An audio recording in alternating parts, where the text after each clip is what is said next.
Bonjour à toutes, bonjour à tous. Merci de vous être connectés ce soir pour la présentation du dispositif des nouveaux dispositifs de prise en charge des IST. Et on en a profité pour faire un petit peu plus large que juste la présentation du labo sans ordo, en vous proposant les actualités au niveau de la PrEP, des tests qu'on pouvait faire et des différents traitements des IST. Donc, je me présente, François Loès, je suis médecin généraliste à Lille et je suis élu à l'URPS. Je m'occupe pas mal de prévention et un peu de numérique. Je vais laisser les deux autres intervenants se présenter. Valérie? Donc moi, je suis Valérie Mendès, je suis sage-femme libérale sur la commune de Creil. Je suis aussi membre URPS sur le volet prévention en santé mentale et le lien avec le corps et VIH. Et puis, je suis aussi référente sur notre CPTS du sud de l'Oise sur le volet prévention. Voilà. Merci. Olivier? Et donc bonjour à tous. Donc je m'appelle Olivier Robineau, donc je suis infectiologue à Tourcoing et je suis également président du COREVI, donc la coordination régionale de lutte contre le VIH, et qui est en fin de vie. À compter théoriquement de la semaine prochaine, les COREVI disparaissent au profit du CORES, qui est donc les centres régionaux de coordination régionale en santé sexuelle. Donc l'objectif étant d'essayer de coordonner la prise en charge et la prévention de toutes les dimensions de la santé sexuelle, de la prévention, des IST évidemment et du VIH, mais également tout ce qui est contraception, violence, consentement, etc. Voilà, mais donc je suis bien content d'être avec vous ce soir sur ce sujet-là, des IST et de labo sans ordo. Alors je peux peut-être faire un point sur le contexte. Vas-y. Toute petite chose, déjà merci de participer, puisque c'est intéressant de ton expertise. Petite chose, donc vous voyez en bas de votre écran, vous avez un onglet questions. Donc n'hésitez pas à poser des questions tout au long du webinaire. Il y a certaines qu'on prendra et qu'on posera tout de suite, et puis d'autres qu'on gardera peut-être pour la fin, en fonction des thèmes, sachant qu'il y a des choses qui vont être abordées à certains moments. Et puis, voilà, posez les questions que vous voulez, n'hésitez pas. Donc, l'événement est prévu pour durer 1 heure, donc on va essayer de respecter le timing.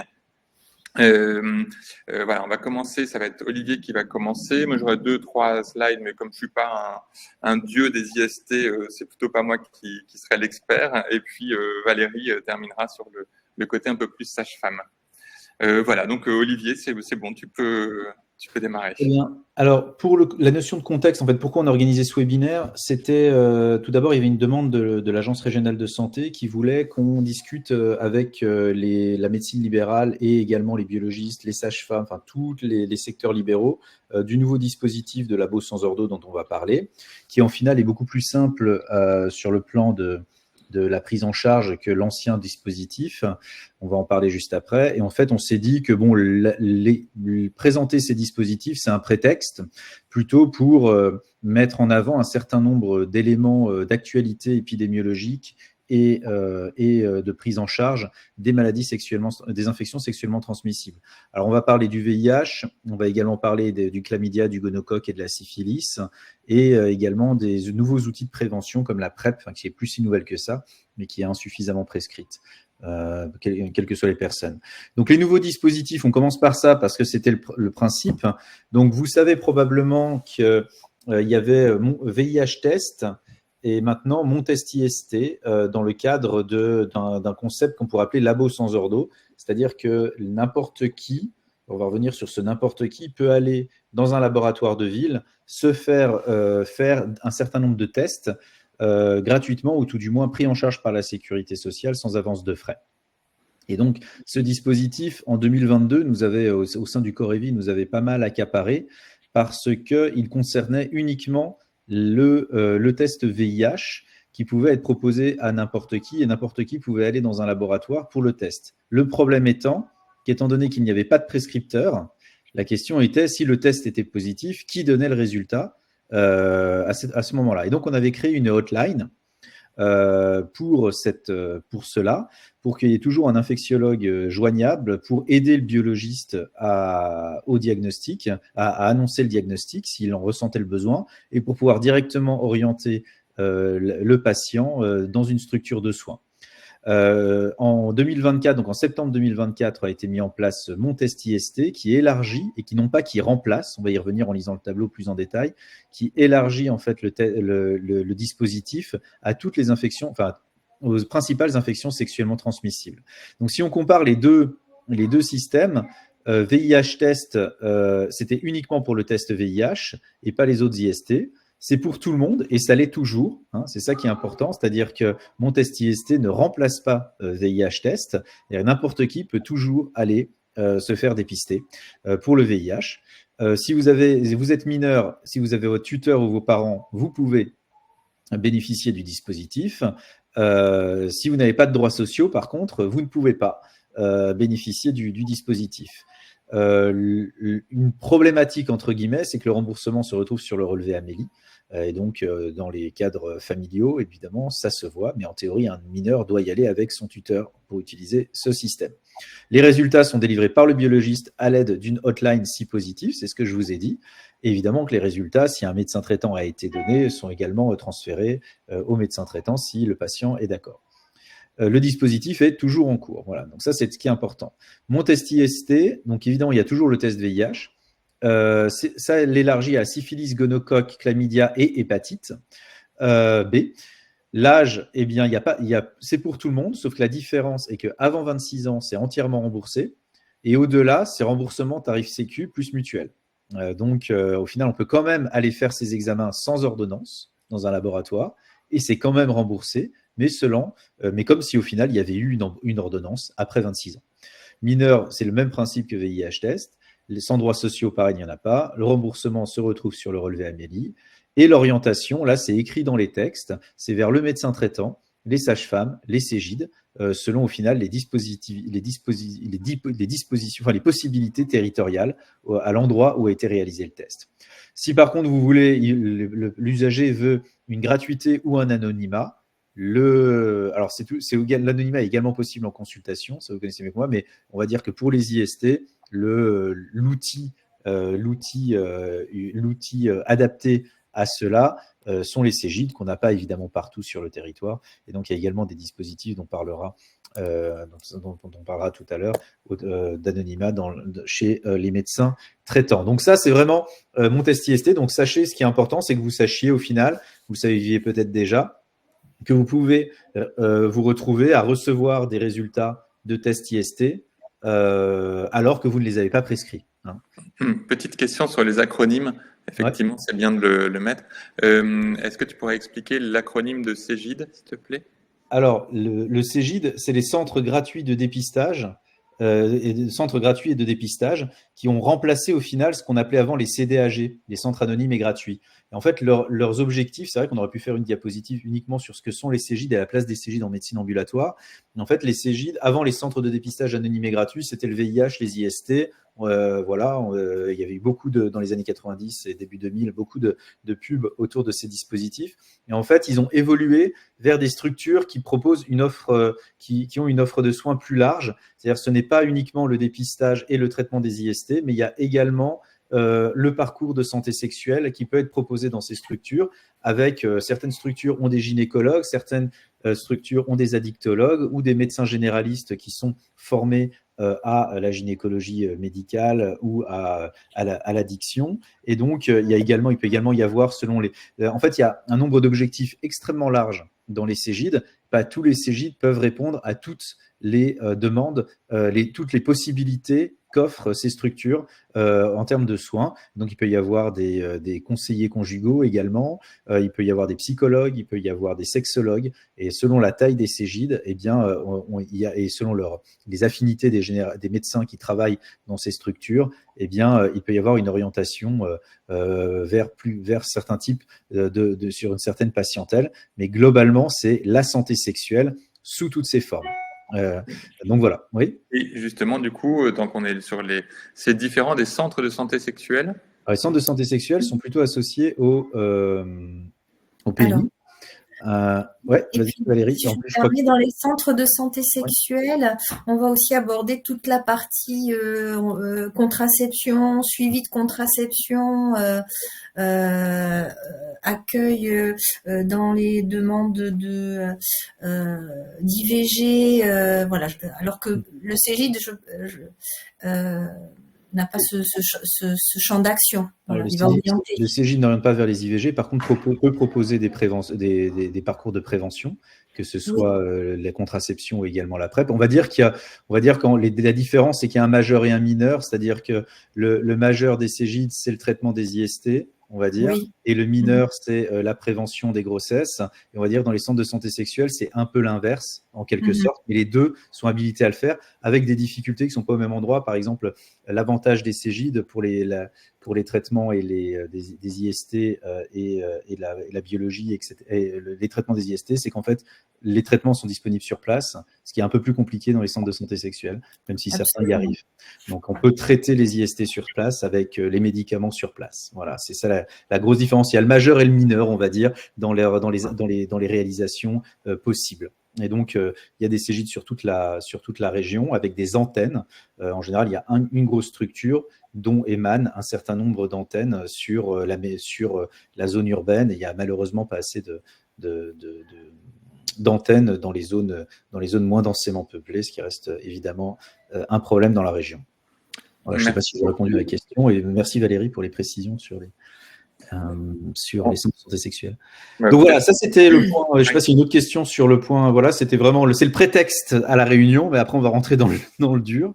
Mais comme ça, vous ne soyez pas, le message aussi, c'est ne soyez pas étonnés si vous recevez un résultat positif ou négatif d'ordonnance que vous n'avez pas prescrit, tout simplement parce que si la personne a donné le médecin traitant, eh bien ça va vous arriver, même si c'est pas vous qui l'avez prescrit, puisqu'il n'y a pas de prescripteur.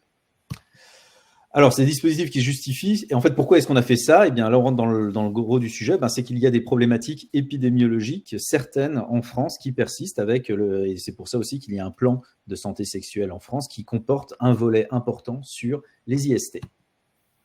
Alors, je vais vous faire un point un petit peu VIH et IST, actualité épidémiologique, thérapeutique et de prévention.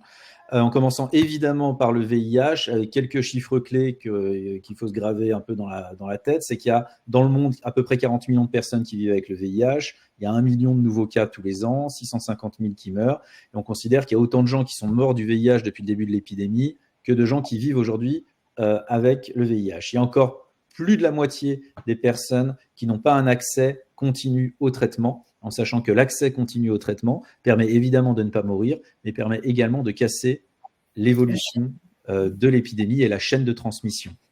On appelle ça le treatment as prevention, c'est le traitement comme prévention.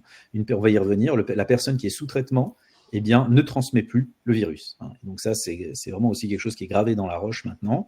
À partir du moment où une charge virale est indétectable, la personne ne transmet plus, et donc peut avoir une vie sexuelle et des enfants sans risque de transmission et une vie sexuelle plus épanouie.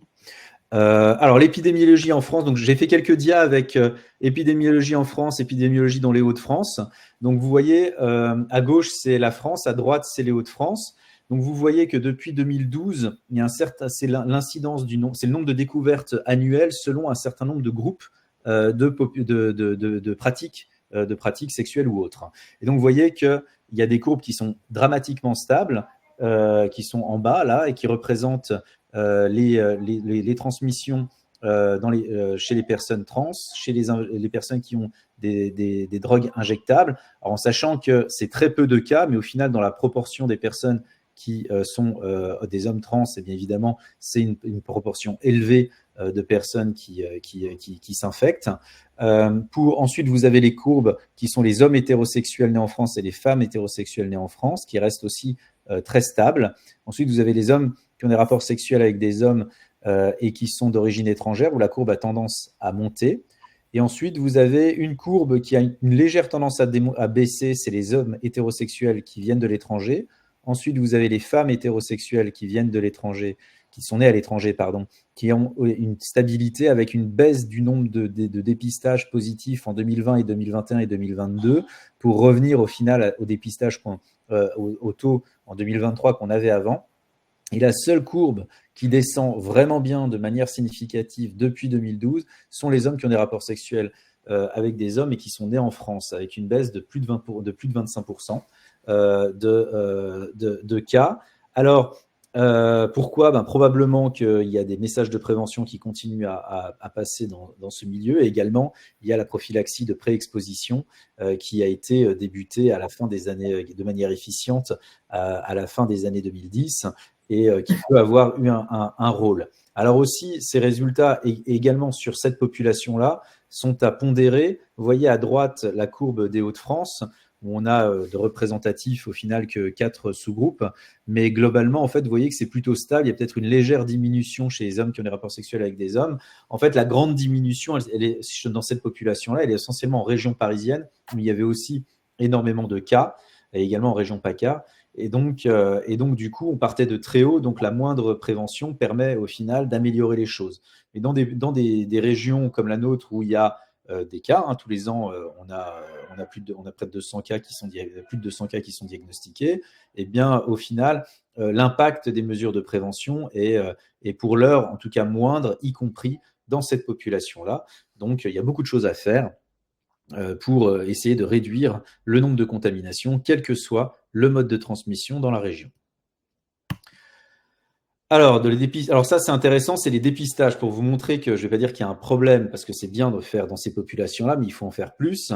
C'est que là, vous avez toujours des populations d'intérêt. Alors, c'est plutôt hommes et femmes et par classe d'âge que vous avez. Vous voyez chez qui on fait les dépistages. En fait, les dépistages qui sont réalisés, positifs ou négatifs, c'est essentiellement chez des femmes de moins de 50 ans. C'est les deux courbes qui sont en haut. Alors, c'est très bien, même si c'est une population qui est moins exposée. Mais en fait, le problème, c'est que les hommes, là, au final, qui sont donc les courbes bleues, eh bien, elles restent trop basses en nombre de dépistages réalisés. Et donc, il faut réussir à intensifier le dépistage spontané ou le dépistage orienté par une consultation auprès de ces populations-là pour essayer d'atteindre les mêmes niveaux de dépistage que chez les femmes.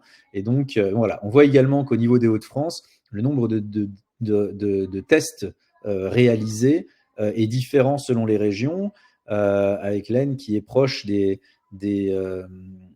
tests qui sont réalisés proche de la banlieue parisienne, proche de l'Île-de-France et ailleurs, et évidemment la région, la partie nord dans laquelle il y a la métropole lilloise. Globalement, il y a plus de tests réalisés en zone urbaine que zone rurale, et donc ça explique un petit peu les chiffres plus élevés dans le nord également. Donc la proche banlieue parisienne et la proche Île-de-France et la métropole lilloise. Voilà, donc on peut toujours faire mieux en dépistage. Pourquoi c'est important? Parce que ces chiffres-là restent dramatiquement élevés. C'est-à-dire que là, vous avez à quel moment on dépiste les gens, et on les dépiste toujours trop tardivement, c'est-à-dire en dessous de 200 CD4. Vous voyez que la proportion de personnes dépistées avec moins de 200 CD4, elle est globalement stable autour de 20%. Ça, c'est la région, mais c'est à peu près pareil en France. Et entre 200 et 350, vous voyez que ça reste à peu près pareil, on est à près de 40%. Et l'objectif, ce serait d'augmenter la partie bleue, c'est-à-dire les primo-infectés et les personnes qui ont plus de 500 T4. Et donc, cette partie-là, elle reste dramatiquement stable. Donc, il y a vraiment un objectif majeur de réussir à dépister les personnes au plus tôt pour qu'elles ne se passent pas sous ces seuils fatidiques où, en fait, même aujourd'hui, on a fait un travail tout récent qui est en cours de publication, mais qui était présenté en congrès internationaux l'année dernière au niveau national, pour montrer qu'au final, même avec nos nouveaux traitements qui marchent super bien pour éliminer la transmission et éliminer l'évolution, le taux de CD4, quand il est très bas, on n'arrive pas à le refaire monter.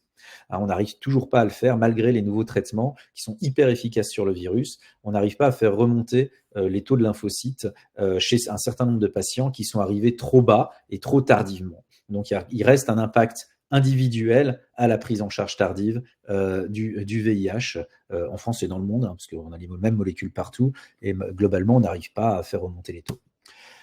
Alors, je vais passer, mais globalement, on a à peu près 4500 personnes qui sont suivies pour le VIH, que l'âge moyen dans la région, il était autour de 50 ans, comme partout en France, ce qui veut dire qu'au final, les traitements sont très efficaces, et donc les patients, comme je dis souvent, ont le bon goût de ne plus mourir, et donc il y a une population âgée qui arrive, qui a le VIH. On a des patients qui arrivent en maison de retraite, Et donc, il y a tout un tas de nouvelles personnes formées sur cette pathologie, étant donné que maintenant, ils ont d'autres besoins qui sont liés au vieillissement et avec des professionnels de santé qui ne sont pas forcément habitués ou qui ont encore des vieilles croyances sur le VIH en termes de contagiosité, etc. Et donc, voilà, quand on voit que l'âge moyen il est de 50 ans, on se dit que ça touche maintenant ça touche tous les âges et l'âge gériatrique également maintenant. J'ai pas dit que plus de 50 ans c'était gériatrique, hein. J'ai dit qu'ils arrivaient à faire la gériatrie. Alors aussi, pas d'inquiétude, aussi, on est hyper efficace avec les traitements. Parmi les personnes dans la région Hauts-de-France, les personnes qui ont le VIH et dont on connaît le statut, 97% ont un traitement. Et parmi eux, 94% ont une charge virale indétectable. Et donc ça veut dire qu'ils ne sont plus transmissibles. Ce qui veut dire que si vous avez un patient qui a le VIH, qui est connu VIH, globalement, il n'y a quasiment aucun risque pour qu'il soit encore répliquant dans la région. Donc pas de panique. Il peut toujours avoir des CD4 bas et avoir des complications parce qu'il a été pris en charge très tardivement. Mais en tout cas, en termes de ce qui fait toujours peur aux gens, la transmission, globalement, plus de 9 fois sur 10, il n'y a pas de risque de transmission, étant donné qu'ils prennent leur traitement et le traitement est archi efficace dans la quasi-totalité des cas. Donc ça, c'est un message hyper important. Le I égale I, c'est pas très français, mais le U égale U, undetectable equal untransmittable. Donc indétectable égale intransmissible, c'est pas très français, mais globalement, ça, c'est un message à graver vraiment dans l'esprit de tous. Globalement, il n'y a pas de risque, quoi. Voilà, donc l'objectif d'ici 2030, c'est de réussir à avoir 95% des personnes qui sont dépistées. Parmi ces 95% qui sont dans le soin, et parmi ces 95% qui sont indétectables. Et donc, le gros problème qu'on a, c'est le premier 95%, c'est-à-dire le dépistage, que 95% des personnes soient dépistées. On considère en France qu'il y a encore aujourd'hui entre 20 et 30 000 personnes qui ne connaissent pas leur statut sérologique positif. Et donc, il y a une absolue nécessité de dépister. Voilà. Alors ensuite, un petit mot sur l'indétectable. On est bien d'accord que c'est aussi la même situation par rapport aux femmes enceintes, par rapport au passage et par rapport à l'allaitement aussi. Tout à fait. Alors ça, c'est une nouvelle règle. Alors ça a été extrêmement débattu, mais l'allaitement, avec les nouvelles recommandations françaises qui sont sorties au mois d'octobre dernier ou novembre, eh bien en fait, on autorise entre guillemets l'allaitement des femmes enceintes, des femmes qui ont le VIH, avec un traitement qui reste recommandé pour l'enfant pendant cette période d'allaitement. En fait, il faut savoir que dans les pays occidentaux, dans les pays à faible revenu, l'allaitement n'a jamais été interdit, il a même été recommandé chez les femmes ayant le VIH parce que c'est un moyen de nutrition sûr et fiable. Et dans l'échelle du pire, il vaut mieux être bien nourri et avoir un risque modéré d'avoir le VIH que de mourir dénutri. Et dans les pays à haut niveau économique, eh bien, on avait contre-indiqué vu qu'on a des bonnes supplémentations, contre-indiquer l'allaitement. Et maintenant, on a un rationnel pour dire qu'une personne qui a une charge virale indétectable ne transmet, le risque est quasi nul, voire nul. Et nous, en France, on a été un peu ceinture plus bretelle, c'est-à-dire qu'on recommande encore la prise d'un traitement antirétroviral à l'enfant. Par contre, il y a des pays comme la Suisse qui ne le recommandent pas systématiquement. Voilà. Donc voilà, il y a encore des choses qui doivent bouger à ce niveau-là. Oui, donc ça fait partie, l'indétectable également est également important pour la grossesse. Donc voilà, juste une frise pour vous montrer l'évolution. Alors je ne vous fais pas l'historique, il y a des excellents films pour expliquer cette partie-là. Ce qu'il faut savoir sur la prise en charge des patients, les révolutions d'après les années 2000, c'est un comprimé, une trithérapie, 2009. Donc, on fait mieux que les cardiologues avec leur traitement antihypertenseur. Une trithérapie dans un comprimé. Ensuite, il y a eu les autotests. Alors, en haut, c'est la prévention, en bas, c'est les traitements. Enfin, bon, c'est un peu mélangé. Moi, je dis ça, mais bon. Ensuite, on a eu les autotests en pharmacie. Ensuite, on a eu la PrEP en 2016. On va y revenir.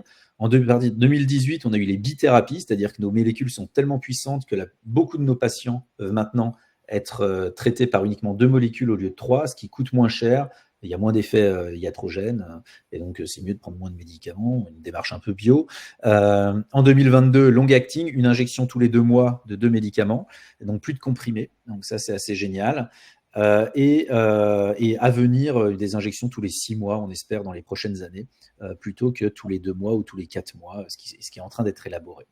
Et en termes de prévention, on a donc la PrEP, je vous l'ai dit, on a le labo sans ordon en 2024 et en 2022 et labo sans ordon en 2024. Donc on a une évolution de la prise en charge qui est quand même assez incroyable, tant en termes de prévention qu'en termes de traitement. Ouais, Je reviens sur la transmission. Il y a une question sur les aiguilles usagées chez une infirmière d'un patient traité. Alors, aucun risque aussi. Aucun risque. Alors, il faut évidemment, par contre, aller. On va dire que le risque zéro en cas d'AES professionnel n'interdit pas la déclaration comme événement d'accident du travail, et la prise en charge sera vraiment décidée aux urgences ou avec l'infectiologue qui sera vu dans un second temps après la première évaluation, mais le risque est nul si quelqu'un a une charge virale indétectable également. Ouais, tout à fait. Ça fait partie des nouvelles recommandations également. Ok. Donc, la PrEP, alors je vous avais vu que ça date de 2016, l'autorisation. Nous, on avait fait les essais thérapeutiques de l'introduction en 2012-2014 dans le service à Tourcoing. Ça avait été quelque chose de très nouveau pour tout le monde, avec beaucoup de débats. On a le préservatif, pourquoi la PrEP? Bon, la PrEP, c'est une capote chimique, globalement, qui protège que du VIH, mais qui protège de manière extrêmement efficace du VIH, aussi bien que le préservatif, voire même mieux. Avec évidemment la question pourquoi ce dispositif, tout simplement parce qu'il y a des gens il faut être pragmatique, il y a des gens qui ne peuvent pas ou qui ne veulent pas mettre de préservatif, et donc c'est pas une raison pour les laisser s'infecter, et donc c'est une stratégie de plus pragmatique qui consiste en la prise d'une bithérapie antirétrovirale initialement, et donc cette bithérapie antirétrovirale qui est une bithérapie qui est connue depuis Mathusalem pour la prise en charge du VIH, a montré son efficacité. Et donc, toute personne, au tout début, c'était pour les hommes ayant des rapports sexuels avec des hommes et ayant de multipartenariats. Maintenant, l'indication s'est vraiment élargie. Toute personne ayant un haut risque d'exposition au VIH doit pouvoir bénéficier de la PrEP, que ce soit des hommes ou que ce soit des femmes, et quels que soient les types de pratiques. À partir du moment où il y a du multipartenariat non protégé, on peut tout à fait proposer la PrEP dans ces indications. Alors après, j'ai mis une diapositive complètement imbitable qui est des nouvelles recommandations, mais c'est fait exprès. C'est-à-dire que ces personnes sont notamment, vous voyez le listing, vous avez forcément des patients qui sont dedans. Donc globalement, il faut savoir poser les questions. Il faut pouvoir avoir l'occasion en consultation de poser des questions, mais globalement, toute personne qui a plus de 2 ou 3 partenaires dans l'année peut être une indication, avoir l'indication d'avoir une PrEP proposée. Avec un avantage encore malheureusement, tant mieux pour les hommes, mais avec les hommes par rapport aux femmes, c'est qu'il y a plusieurs. Alors attendez, je vais passer ça parce qu'on s'en fiche. Quoique non. Non, je vais le mettre là, oui.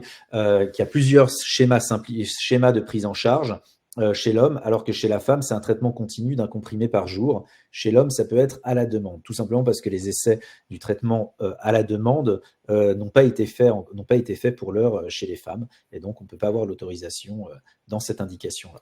Alors la PrEP en France, donc c'est le tenofovir et l'anthracitabine, comme partout ailleurs d'ailleurs. L'approche, elle est individualisée avec une recherche des expositions passées et des risques d'exposition future.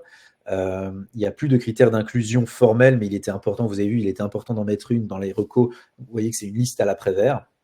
Et là, ce qui est important, c'est que depuis 2021, la prescription est par tout médecin. Il faut démystifier les antirétroviraux. D'ailleurs, même pour les personnes vivant avec le VIH, les médecins généralistes ont tout à fait le droit de renouveler les ordonnances. Il faut juste qu'un spécialiste l'ait vu une fois dans l'année. Donc, au final, c'est des traitements qui sont maintenant extrêmement simples de prescription et avec très peu d'effets secondaires pour les nouvelles stratégies. Donc, c'est pareil pour la PrEP. En fait, il ne faut pas avoir peur de ces traitements sous prétexte que ce sont des ARV qui subissent encore je trouve un côté un petit peu mystérieux, etc. Alors qu'au final, c'est d'une simplicité absolue.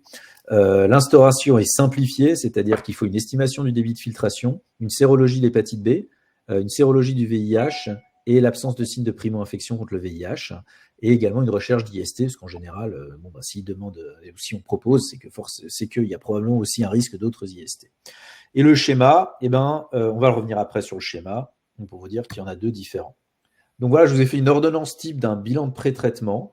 Donc sérologie hépatite B, sérologie hépatite A, sérologie hépatite C. Alors l'hépatite C, c'est pas une IST, mais s'il y a des pratiques traumatiques ou de la toxicomanie de type chemsex ou autre, eh bien il faut la proposer. La sérologie syphilitique et le VDRL et la PCR, gonocoque et chlamydia à faire sur les sites selon les pratiques, donc anal, vaginal, urinaire pour les hommes. Et urinaire pour les hommes. Hein. Le prélèvement le meilleur chez la femme, ça reste l'auto-prélèvement vaginal, hein, qui est nettement meilleur que le premier jet d'urine chez la femme. Un taux de bêta-HCG chez la femme, les transaminases pour voir s'il n'y a pas une hépatite, et la sérologie VIH. J'ai mis charge virale VIH à discuter si on pense qu'il peut y avoir eu un effet contaminant récent, mais globalement, c'est extrêmement rare ces situations. Voilà. Je profite d'une petite pause pour dire que, ce que je n'ai pas forcément dit tout à l'heure, on a prévu de faire des ordonnances type sur aussi bien les dépistages que les traitements, et donc de vous les envoyer, alors probablement après la deuxième session qui aura lieu mardi midi, pour avoir éventuellement toutes les questions de tous les participants pour voir s'il y a d'autres ordonnances qu'on doit ajouter. Mais vous recevrez un mail, j'imagine, fin de semaine prochaine ou début de semaine d'après, avec un questionnaire de satisfaction pour voir comment est-ce qu'on peut éventuellement améliorer nos webinaires et les ordonnances type que vous allez trouver là dans la présentation. Voilà. Le traitement, donc voilà, ça c'est une des ordonnances. Donc les traitements qui existent, et pas les ordonnances, pardon, qui existent aujourd'hui. Donc c'est tenofovir FTC en première intention, donc en continu ou en discontinu chez l'homme, ou en continu pour les femmes, qu'elles soient enceintes, allaitantes ou sous contraception. On peut tout à fait prendre ce médicament. C'est le médicament qu'on donne aux femmes qui ont le VIH et qui sont enceintes. Ça pose aucun problème à l'enfant. Et le TDF dedans est également un traitement contre l'hépatite B. Les nouveautés, c'est le cabotegravir, qui est un traitement long-acting, donc de longue durée d'action, une injection tous les 2 mois. Actuellement, il n'est pas encore prescrit de manière large, il n'a pas encore l'autorisation, on va dire, il n'y a pas encore le prix dans cette indication-là. Et donc, mais on l'a déjà, nous, pour le traitement du VIH, et en cas de réelle contre-indication au TDF-FTC, on peut le proposer. Et à l'avenir, il y a le lenacapavir. Alors lui, le lenacapavir, c'est hallucinant, il y a eu des essais chez les femmes en Afrique du Sud, 0 contamination sur des milliers de femmes dans un des essais et très très peu dans le deuxième essai. C'est une injection tous les 6 mois en sous-cutané et donc c'est assez formidable comme prévention. Mais ça, on ne l'a pas encore, on devrait l'avoir d'ici, j'espère, peu de temps. Bon, le schéma, je vous l'aurai, mais sachez que c'est ou du discontinu, et donc c'est à gauche, le premier jour, vous devez prendre 2 comprimés au moins 2 heures avant le premier rapport sexuel, et vous devez continuer 2 jours un comprimé après le dernier rapport potentiellement contaminant. Donc si vous avez un rapport sexuel le vendredi soir, eh bien vous prenez 2 comprimés le vendredi en fin d'après-midi et vous prenez samedi et dimanche. Si vous avez un autre partenaire ou un autre rapport sexuel le samedi soir, eh bien vous continuez jusqu'à lundi, etc. Et chez certains patients, ça devient continu. Et donc la prise continue, le schéma traditionnel, c'est 1 semaine de traitement en étant protégé, en évitant d'avoir des rapports sexuels non protégés pendant 1 semaine. Et puis après, c'est en continu. Et après, on est protégé. Ou alors, c'est faire un mélange des deux et prendre 2 comprimés le premier jour, 2 heures avant le premier rapport, et ensuite en continu. Et en fait, c'est le seul schéma qui est validé chez la femme avec la PrEP, c'est celui 1 semaine de traitement, puis en continu. Voilà. Donc voilà l'ordonnance type. Anthracitabine, tenofovir ou Truvada, c'est la marque. 2 comprimés en une prise le premier jour, entre 2 heures et 24 heures avant le rapport sexuel, puis un comprimé par jour, 30 jours, renouvelable 2 fois, et puis le traitement continu qui est en dessous. Donc voilà, c'est extrêmement simple comme ordonnance.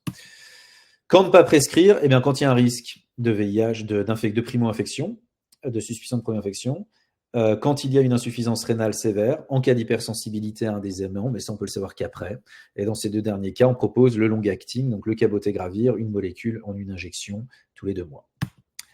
Alors les nouveautés HAS, c'est une petite subtilité, bon, peut-être que pour vous c'est un détail, mais sachez que si un patient, parce que ça vous pouvez avoir des patients qui ont eu ce qu'on appelle un TPE, donc une prophylaxie de post-exposition, qui sont allés aux urgences après un rapport à risque, qui ont eu leur traitement, qui ont été vus. Alors normalement, ils sont vus en CGID ou en structure d'infectiologie. Donc normalement, on est censé leur proposer la PrEP parce que si on a eu ce traitement-là, c'est qu'on a eu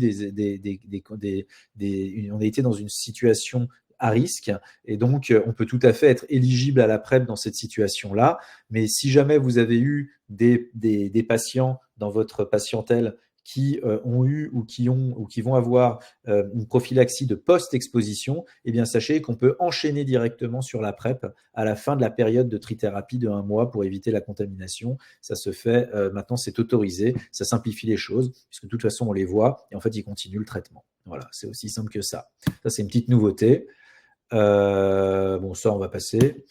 Et voilà, le suivi, vous aurez une ordonnance, mais c'est hyper simple. Globalement, c'est la recherche des IST. On va y revenir. Donc, je vais aller un peu plus vite. Sachez que là, c'est les données Hauts-de-France, issues de l'étude EPIFAR, donc qui regarde un peu ce qu'on prescrit par région. Donc, vous voyez l'évolution du nombre de prescriptions d'initiation de PrEP par semestre, là, depuis 2021. Vous voyez qu'on stagne un petit peu entre 9 et 10 000 depuis 2022 et que la part faite par les généralistes ou les médecins libéraux, c'est moins de la moitié, alors que c'est clairement une prescription de ville. Et le renouvellement, c'est pareil, les renouvellements sont encore beaucoup faits dans des structures comme les Cégides ou les services de maladies infectieuses. Et donc, ce serait un bel objectif d'inverser les tendances voilà, parce que c'est du soin premier et c'est extrêmement simple, comme on vient de le voir. Bon, on passe au chlamydia et au gonocoque. Alors là, c'est les courbes de la région. Donc, j'ai mis celles-là parce qu'elles sont similaires à celles de la France. Il faut regarder les tendances, pas les chiffres, on s'en fiche un peu. Globalement, notez que les dépistages, la prévalence est plus importante chez les femmes que chez les hommes, que ce soit le chlamydia et le gonocoque, enfin surtout le chlamydia à gauche. Et le gonocoque, la tendance est un peu la même entre les hommes et les femmes. Et ce qui est intéressant, c'est que globalement, il y a beaucoup plus de tests qui sont faits chez les femmes que chez les hommes. En fait, on a vraiment un problème pour faire des tests d'IST chez les personnes asymptomatiques chez les hommes par rapport aux femmes. Les femmes, il y a les consultations gynéco, etc. Et donc, il faut vraiment intensifier parce qu'il n'y a pas de raison, au final, notamment sur le chlamydia, qu'il y ait qu'il y ait une telle différence entre les femmes jeunes et les hommes jeunes. En fait, tout simplement, c'est que les hommes jeunes en fait ne se font pas suffisamment dépister et donc on a un manque certain de tests positifs. Et chez l'homme, ce qui est paradoxal, c'est qu'il y a beaucoup plus, ça rejoint avec moins de tests qui sont réalisés. Donc, du coup, il faut se dire qu'il y a vraiment une importance à intensifier les tests chez les hommes, entre autres. Pour la syphilis, alors c'est rigolo, là c'est vraiment inversé également. Vous avez à gauche je vous ai mis à gauche le nombre de tests réalisés et à droite les nombres de tests positifs. Donc vous voyez que ça s'inverse totalement, c'est-à-dire qu'on en fait beaucoup chez les femmes, mais au final c'est plus chez les hommes qu'on en trouve. D'accord ? Donc ça ne veut pas dire qu'il faut en faire moins chez les femmes. D'ailleurs, il y a même dans la région, et en général, on a l'impression qu'il y a une petite tendance à l'augmentation du nombre de cas de syphilis depuis 2010, chez les femmes également. Et donc, c'est important de continuer à faire des dépistages chez les femmes, mais il faut également intensifier chez l'homme. Alors, quel test en médecine de ville? On nous avait demandé de faire des ordonnances, mais surtout de voir ce qu'on peut faire et facilement. Au final, c'est assez simple, une ordonnance d'IST. Le VIH, c'est sérologie VIH1 et 2. Hépatite B, on a juste à faire l'antigène HBS, l'anticorps anti-HBS et l'anticorps anti-HBC. Pas besoin de faire plus.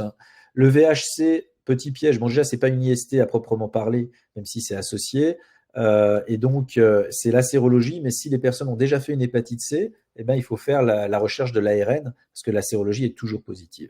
La syphilis, alors pas si vieux que ça, parce que moi c'est pareil, j'ai appris TPHA, maintenant on dit sérologie syphilitique, et VDRL, on dit plus TPHA parce que maintenant c'est des tests sérologiques, des antitréponèmes, et donc on fait sérologie syphilitique et le biologiste se débrouille très bien.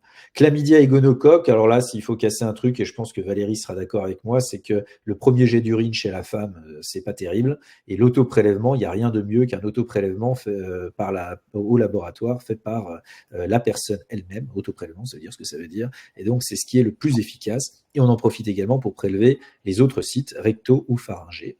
On peut faire des PCR, qu'on dit sur les triples sites, sans aucun problème. Alors, les autres IST, mycoplasme notamment, ne sont pas à faire en première intention. Alors, en cas de dépistage simple sans symptômes, ce n'est pas nécessaire. Et en cas de symptômes, on le fait que si chlamydia et gonocoque sont négatifs et que si les symptômes persistent après un traitement chlamydia et gonocoque. Les traitements, alors c'est extrêmement simple. Gonocoque, c'est la ceftriaxone 1 gramme en une fois IM avec un contrôle microbiologique à J7. Chlamydia, alors il y avait le traitement minute monodose qui maintenant n'est plus recommandé, tout simple pour des questions de résistance aux macrolides. Donc on est repassé à la doxycycline en traitement long. Alors évidemment, il y a toujours des situations où on peut pas, où le traitement monodose sera privilégié parce qu'on sait qu'il y aura une très mauvaise observance ou des choses comme ça. Mais globalement, il faut privilégier la doxycycline, 2 comprimés, un comprimé matin, un comprimé soir, pendant une semaine. Et le contrôle est extrêmement débattu. On verra, les nouvelles recos, elles devraient arriver. Mais globalement, les gens ont tendance à faire, s'il faut faire un contrôle, c'est chez la femme et après un mois de traitement, non pas pour vérifier l'efficacité, même si ça peut être ça, mais surtout la recontamination.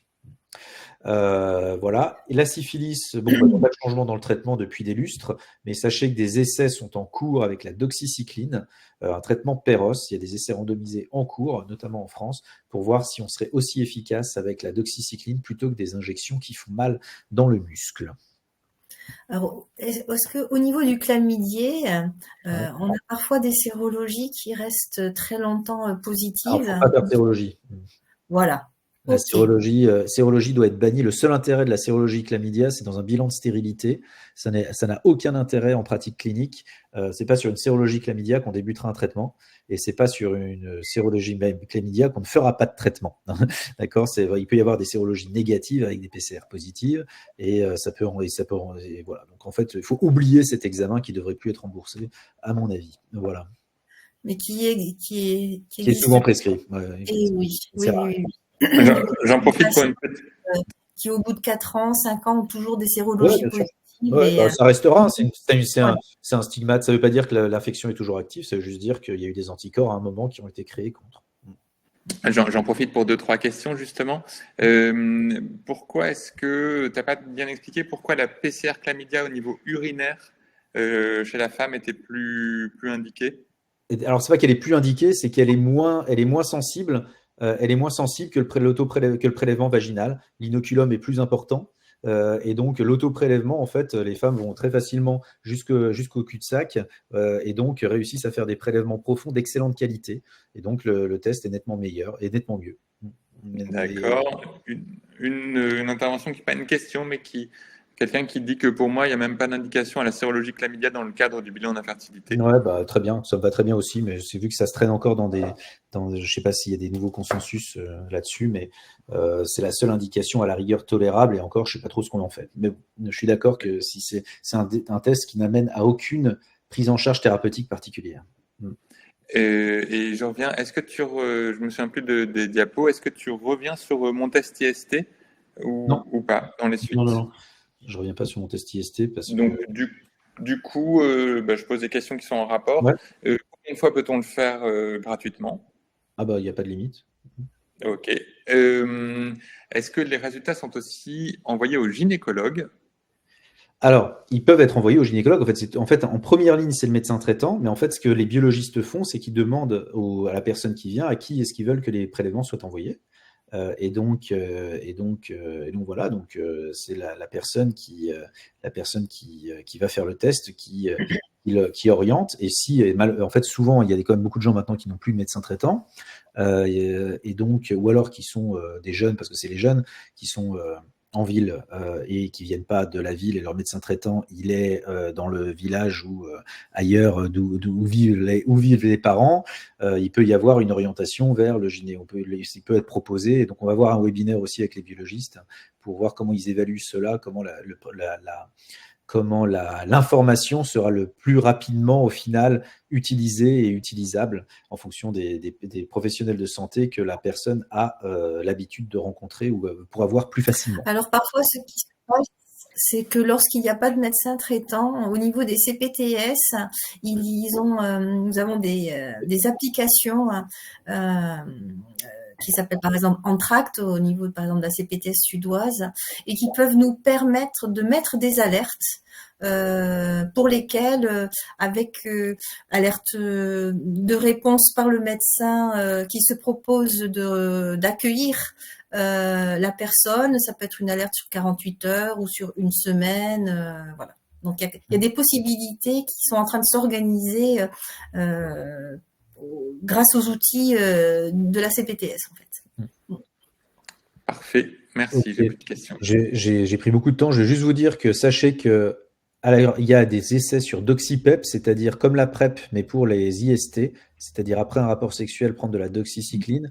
Il y a eu une recommandation HAS qui dit que pour l'instant, il ne faut pas trop le faire, sauf si on est vraiment dans une situation très compliquée où il y a vraiment beaucoup d'IST.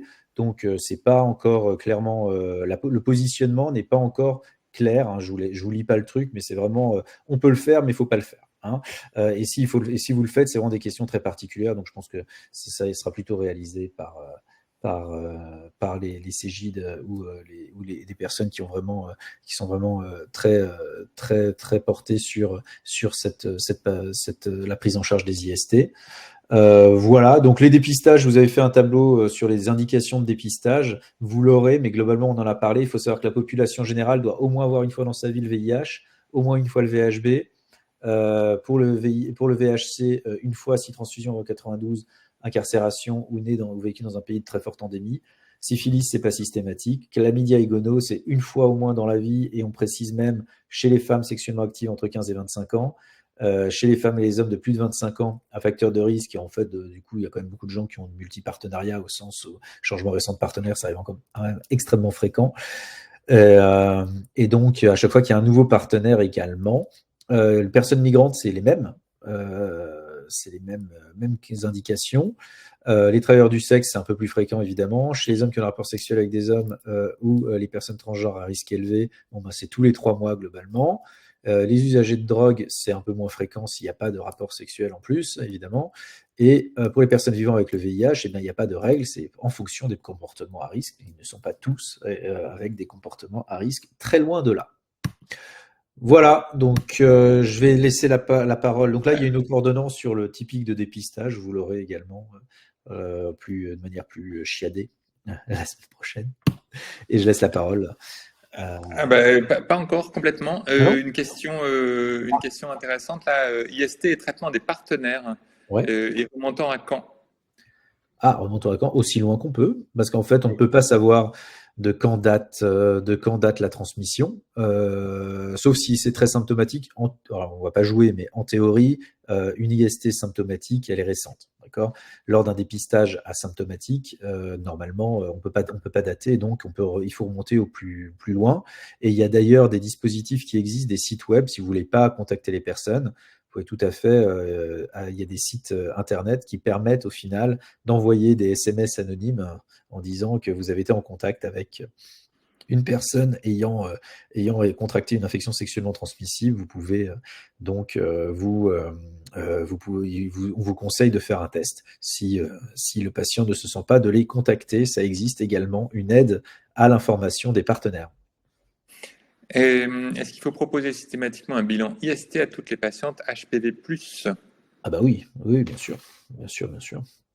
Ça marche. Et une question, alors j'avoue que je comprends un petit peu moins. Pour l'hépatite B, quelle est la proportion de patients atteints mais vaccinés? Alors, atteints mais vaccinés. Alors je vois pas, oui, c'est vrai que la question peut être prise dans différents sens. Il y a beaucoup de patients qui sont vaccinés alors on voit régulièrement des personnes qui ont été vaccinées et qui ont l'hépatite B, qui ont probablement eu l'hépatite B avant. Et donc, il n'y a pas eu de test lors de la vaccination. Et donc voilà, donc ça se voit. Sinon, je vois pas trop la question, je comprends pas bien la question. Parce que la vaccination ne guérit pas, mais évite l'infection. Mais si les personnes sont infectées, la vaccination n'apportera rien. Elle ne permettra pas de guérir. Hein. Donc, oui, voilà. Et puis on voit pour les professionnels de santé qu'il faut faire un test pour voir si on a des anticorps, et peut-être que la vaccination n'a pas été suffisamment efficace. On peut imaginer. Ouais, je sais pas. En tout cas, s'il y a pas d'anticorps, on peut refaire. Il y a des schémas en fait d'intensification vaccinale chez les personnes qui n'ont pas répondu à leur première injection, notamment pour les personnels de santé et les personnes qui s'exposent beaucoup. Alors l'avantage de la PrEP, c'est que dans la PrEP, il y a le Viréad, le tenofovir, qui est également le traitement de l'hépatite B. Donc c'est aussi une prophylaxie qui permet d'éviter au final la transmission de l'hépatite B. Ce que n'ont pas les nouveaux traitements injectables d'ailleurs. Voilà. Bref. Et j'ai une patiente il n'y a pas longtemps, pour l'hépatite B, on peut aller jusqu'à 6 injections. Et au bout de 6, on dit ça ne marche pas. Tout petite diapositive. Donc là, je prends la parole, mais je vois que le temps tourne, donc je vais vraiment aller très très vite. Qu'est-ce qu'on fait quand on a des résultats? Quand on reçoit des résultats, bah alors forcément, si le test est positif et que le patient a pas pris rendez-vous, bah, je pense que c'est quand même de notre ressort de les appeler pour leur proposer une consultation. À partir du moment où on a reçu un test positif. Si le test est négatif, est-ce qu'il faut proposer une consultation de prévention? Alors, je pense que ça peut valoir le coup quand on revoit les patients au décours d'une autre consultation pour un autre motif. Et je me posais la question en préparant le diaporama de se dire, bah voilà, si on voit une fois, deux fois, trois fois, quatre fois, cinq fois un test revenir négatif, ça vaudrait peut-être le coup, si on connaît bien la personne, de lui proposer un rendez-vous pour justement avoir une consultation dédiée à la santé sexuelle. Donc les consultations, je vous rappelle qu'il y a des consultations pour les jeunes de 15 à 26 ans. Au départ, c'était pour la contraception chez les femmes et ça s'est étendu aux hommes. Donc une consultation qui est censée être un petit peu plus longue. Bon, effectivement, quand on commence à parler de ce genre de sujet et qu'on pose des questions ouvertes et qu'on a pas mal de choses à balayer, donc la consultation peut vite être un peu plus longue qu'une consultation habituelle. Et c'est valorisé justement ce temps, donc avec un acte où on tape CCP à 47,50 €.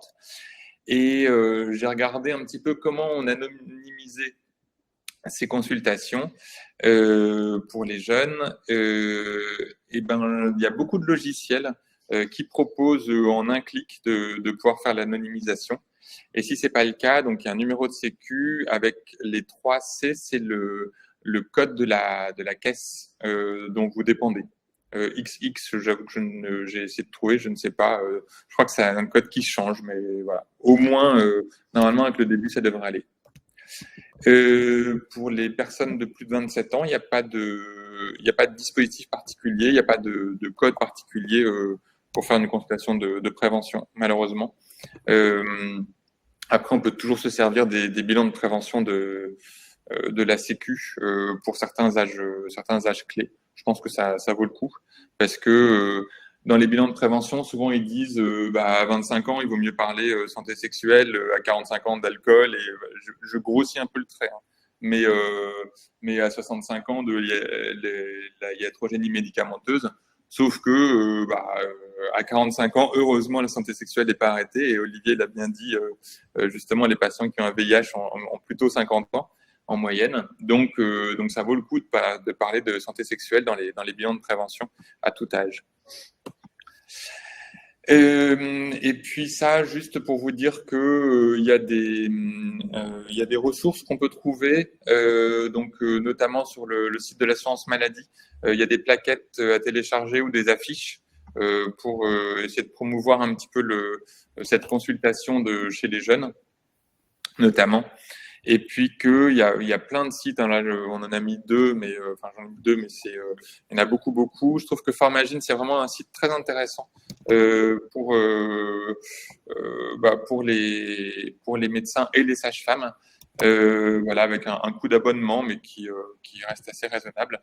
Et puis beaucoup de sites sur la PrEP pour la formation, et notamment ça c'est Olivier qui l'a sorti, le format PrEP. Voilà. Alors, on pourrait rajouter quand même chez les jeunes le site de On s'exprime, oui. Pour lesquels on trouve beaucoup de tutos, voilà, qui est vraiment très adapté pour les jeunes. Voilà. Je rajouterai pour mardi. Ceux de mardi auront un meilleur diaporama que vous. Désolé. Et donc, je vais laisser Valérie, du coup, pour les quelques dernières minutes. D'accord, très bien.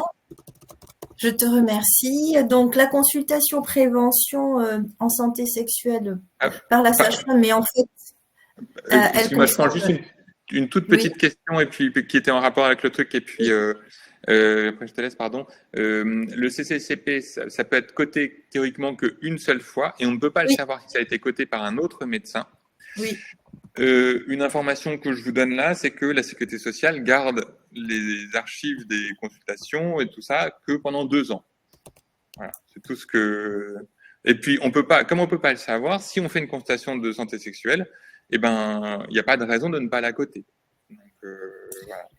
Donc, Mais en tous bon, les cas, c'est une cotation qui est utilisée par les sages-femmes et bien connue par elles. Et elles savent que voilà, elles peuvent ne la coter qu'une seule fois. Titre, voilà. En tous les cas, cette consultation de prévention en santé sexuelle, ben, elle concerne tout le monde. Je voulais simplement préciser que pour les sages-femmes, le champ s'est ouvert depuis le décret de mars 2022, qui autorise les sages-femmes à accueillir des femmes et des hommes de tout âge. Et du coup, ça, c'est intéressant parce qu'on a vu que finalement, les opportunités pour les femmes d'être dépistées étaient beaucoup plus nombreuses et que par les femmes, peut-être qu'on peut, au travers donc des échanges qui ont lieu, on peut peut-être atteindre davantage de partenaires sur ce dépistage. Voilà. Sinon, les sages-femmes, elles maillent de plus en plus le territoire. Elles sont en convention secteur 1 et sont de plus en plus aussi impliquées sur l'organisation des soins de ville avec les CPTS, comme je vous en ai parlé tout à l'heure. Voilà. Donc, les opportunités de dépistage des IST dans la pratique de la sage-femme, on va retrouver la consultation de contraception, la consultation annuelle de prévention des femmes, la consultation préconceptionnelle qui existe, même si elle n'est pas toujours organisée ou demandée par les couples.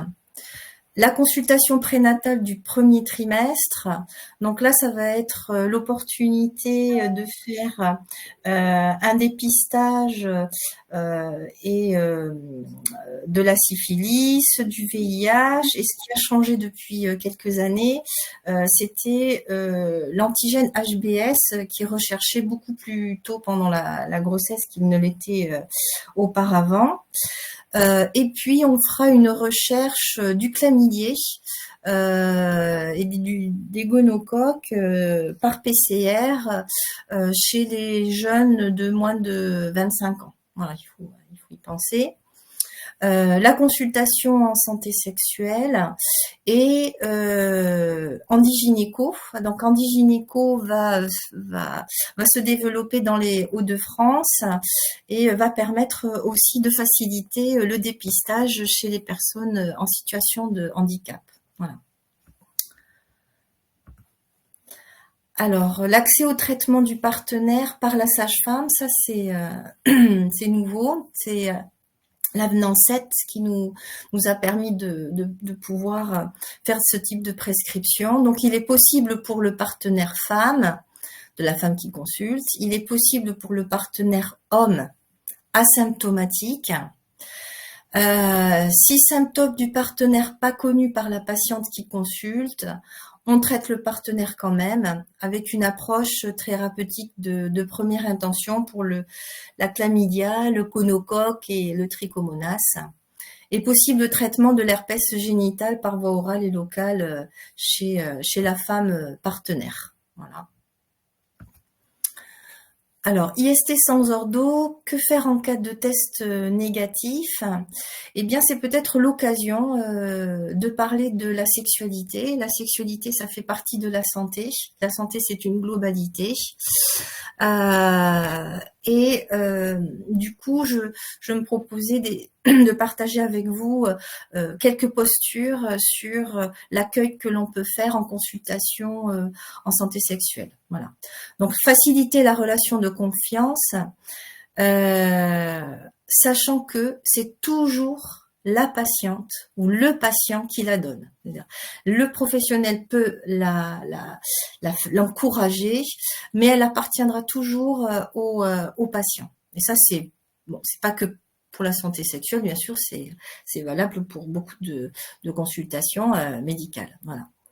Ce qui me paraissait aussi important, c'est de demander la permission d'aborder le sujet. On verra, je vous ai proposé un certain nombre de questions qui peuvent ouvrir le champ à la santé sexuelle. De rappeler la confidentialité des échanges, ça aussi c'est important. On peut parfois aussi préciser que le professionnel aura une posture de non-jugement. Et ce qui est plus difficile chez les professionnels de santé, non d'interprétation. Et ça, c'est parfois quand on va vite ou qu'on présuppose l'identité du genre, de l'orientation ou des pratiques sexuelles ou du désir d'enfant, même chez des patientes que l'on connaît parfois depuis de nombreuses années. Voilà. Par quel pronom la personne s'identifie, ça c'est important aussi. D'utiliser des questions ouvertes, c'est-à-dire à partir du moment où on pose une question, comment vous vivez votre sexualité, eh bien, on va pouvoir utiliser des « et quoi d'autre »,« mais encore », c'est-à-dire, voilà. C'est-à-dire qu'on a des questions qui restent très larges et qui vont permettre à la personne à son rythme, de pouvoir parler de sa sexualité. Voilà. Excusez-moi. Oups là. Et respecter les silences. Ça aussi c'est important, soit parce que au niveau émotionnel il y a quelque chose qui se passe. Alors c'est vrai que dans la présentation, j'ai oublié de dire que moi je suis praticienne en hypnose et la communication thérapeutique c'est très important. Donc les silences, c'est un temps où la personne travaille psychiquement ou accueille une émotion. Et c'est important, voilà, de pouvoir créer un espace autour de ça. À partir du moment, alors la consultation en santé sexuelle pour qui? À partir du moment où le professionnel se sent légitime d'en parler et qu'il est disponible pour écouter, il peut l'assurer. On note des niveaux différents dans cette consultation en santé publique, des niveaux de problèmes. Niveau 1, ça serait de rencontrer des personnes qui sont dans une absence de connaissances ou de croyances culturelles. Alors, dans les absences de connaissances, on les trouve énormément dans la transmission. La transmission des IST se réduit beaucoup parfois à l'acte de pénétration. Donc c'est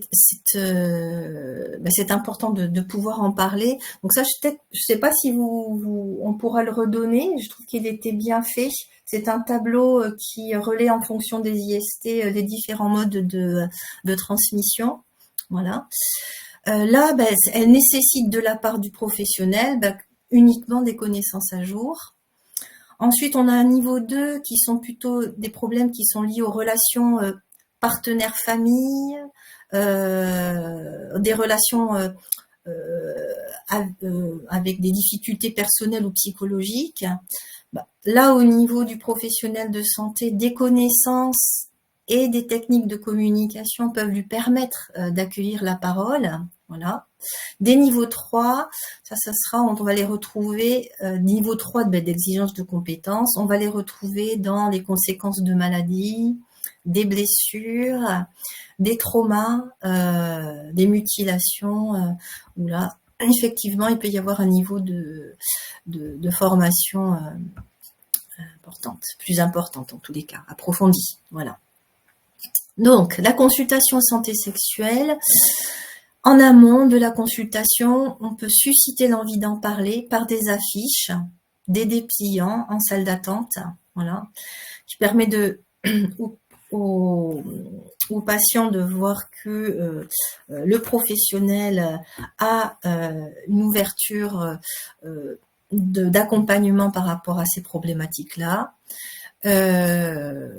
Comment vous vivez la sexualité, de parler déjà par rapport à l'expérience, l'expérientiel, l'expérimentation. Avez-vous une sexualité partagée? Peut-être aussi une façon d'aborder la sexualité avec plusieurs partenaires. Quels sont vos besoins en matière de sexualité. Alors moi, j'ai toujours aussi une question, j'ai oublié de vous le noter, mais elle me vient là. J'ai toujours une question d'introduction qui est importante, c'est lorsque le cadre est posé de la consultation en santé sexuelle et que la personne vient ça, j'aime bien poser la question, comment vous saurez, en me quittant, après cette consultation, que cette consultation aura été utile pour vous. Voilà. Ça peut être aussi une façon d'envisager le début de ces échanges. Voilà. Et du coup, on prend moins de risques de donner beaucoup d'informations qui ne seront pas forcément toutes utiles pour la personne ou dans la temporalité de pouvoir l'entendre à ce moment-là. Les questions du consentement, bien sûr. Il y a c'est vraiment un temps où on peut l'aborder.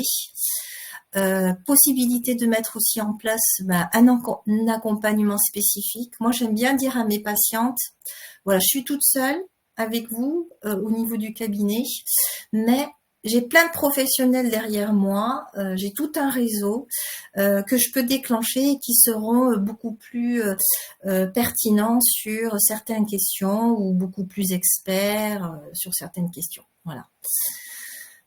Possibilité, et puis aborder la sexualité, c'est aussi se questionner sur ses propres représentations, sur ses références, sur ses limites. Et c'est assez intéressant de pouvoir échanger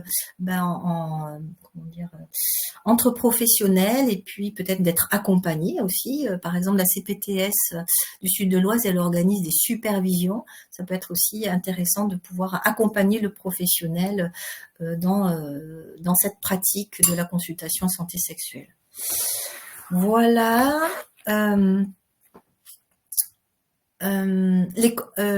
c'est des questions que j'ai retrouvées sur comment on peut sonder les connaissances du patient, quels moyens connaissez-vous pour lutter contre les IST, en précisant IST, MST, parfois le terme est beaucoup plus connu MST qu'IST. Pensez-vous avoir suffisamment de connaissances sur les IST? Est-ce que vous et vos partenaires utilisez un ou des moyens de protection contre les IST? Sinon, pourriez-vous m'en dire la raison? Si oui, quels moyens de protection utilisez-vous? Ça peut être intéressant effectivement d'explorer les freins aux méthodes de protection. À quelle fréquence? Avez-vous d'autres questions? Existe-t-il d'autres moyens de protection contre le VIH et ST dont vous aimeriez discuter aujourd'hui? Voilà. Et l'importance, je finirai par ça, l'importance du réseau et merci de votre attention puisqu'il est 21h38. C'est ma faute, j'ai été trop long. Mais merci beaucoup. Oui, voilà. J'espère qu'on a pu répondre à toutes vos questions. Merci beaucoup d'être restés si nombreux jusqu'au bout. Donc, vous aurez accès au replay, bien sûr, de l'événement si vous voulez revoir certaines diapos. Alors, revoir, je sais pas. Hein. On a été bon, mais c'est peut-être pas si le truc qu'on va regarder toutes les semaines. Et puis, sachez que toutes les vidéos, tous les webinaires qui sont organisés par les URPS sont disponibles sur YouTube. Il y a une chaîne avec le URPS médecin, sage-femme et toutes les autres. Et vous pouvez retrouver justement tous ces webinaires. Donc voilà, encore merci à tous pour votre participation. Et puis, n'hésitez pas quand vous recevrez le mail de la semaine prochaine de répondre pour qu'on puisse encore améliorer les choses. Je vous souhaite une bonne soirée. Merci. Merci beaucoup. Bonne soirée. Au revoir. Au revoir. Je ferai plus court. Allez, à bientôt. À mardi. À mardi. À mardi.